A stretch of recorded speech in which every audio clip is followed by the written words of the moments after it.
One of the things I've seen over and over in my work is that folks say technology in ways that don't really cohere, don't have a kind of common philosophical underpinning. Typically, they mean things that have an on-off switch. That doesn't get us very far.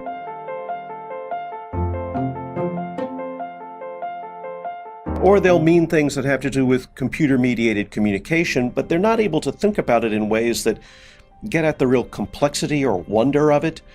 Typically, in my work, I've found that faculty and students, unfortunately, can often use the word technology when what they really mean is the way we communicate and collaborate as human beings via this electronic mediation. I taught a class at Virginia Tech last spring. It's the seminar I keep iterating on. The latest version of it is called From Memex to YouTube, Cognition, Learning, and the Internet. What I really think the secret title is This is Your Brain on Brain. So I enjoy getting in there and thinking with students about their communicative practices online using the kinds of rich media people just enjoy tinkering with. So one day we were looking at Doug Engelbart's mother of all demos in this class last spring. And made a shopping list. So it's got quite a few items on it, and if I want to, I can see that, yes, those are numbered statements.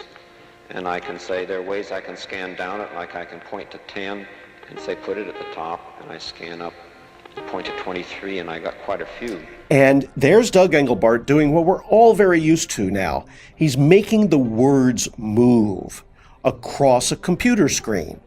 We don't think anything about it. We copy, we paste, we find and replace.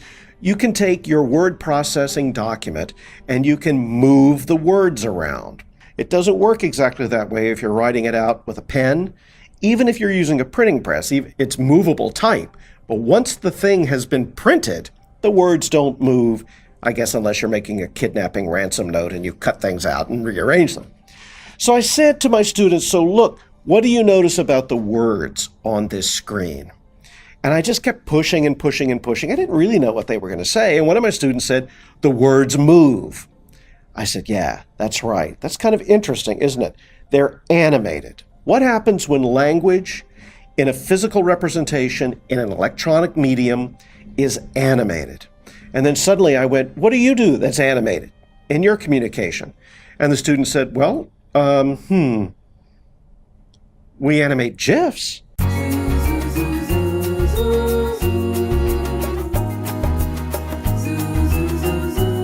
And the more we talked about it, the more we began to understand that there was a direct link between animated GIFs and the words moving on Doug Engelbart's screen.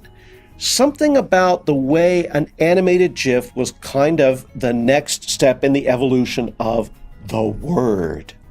And when we made that connection, they began to understand, oh, this is like what I do when I speak or when I write, but now it's an animated GIF, a compact, repeatable, movable, symbolic representation of this idea, this pointing that I'm doing. And their eyes lit up. It was great. They could understand, oh, this isn't just a new trick you do with Photoshop. This is the next thing related to our habitual practices with the technology of written language.